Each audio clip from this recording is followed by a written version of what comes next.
Magigisa na po ako. So maglagay na ako ng cooking oil.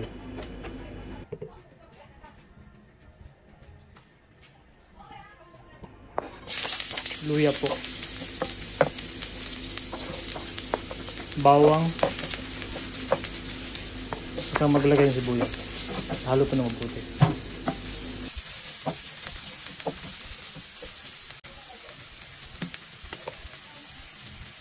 Maglagay na ako ng pepper.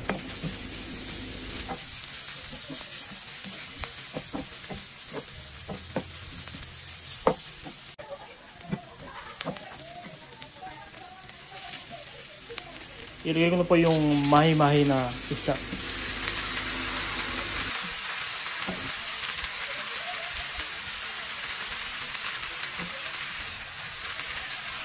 Maglalagay na po ako ng green chili para medyo po manghang. At 2 teaspoon na patis para mas masarap.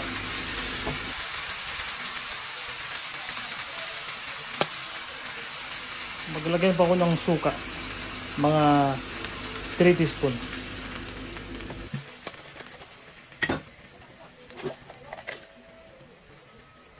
Maglalagay ako ng asin. At takpan natin.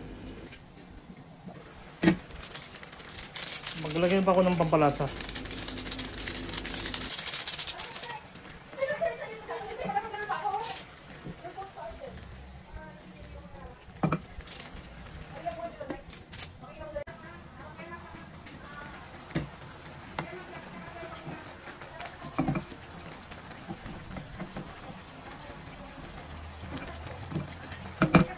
Naamoy ko na po yung sarap ng paksiw na mahi-mahi.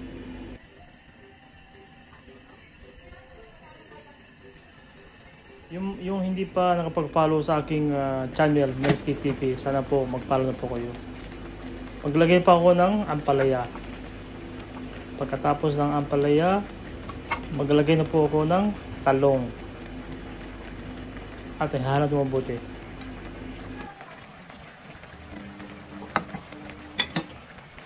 Takpan muna natin. Mga 5 minutes tapos na yan. Maluluto na po.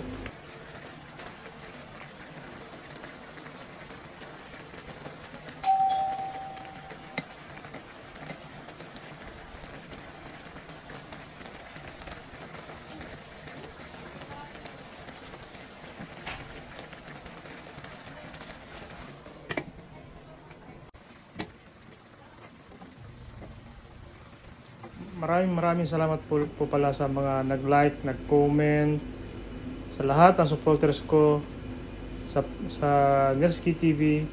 Maraming salamat and God bless all.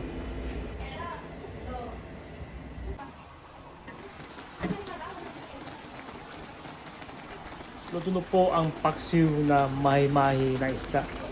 Yan po ang style na magluto ng paksiw na mahi-mahi na isda. Sarap po siya. Try nyo po. Salamat sa panonood sa aking channel, Melski TV. Sana po meron ko yung natutunan sa aking pagluluto. God bless all.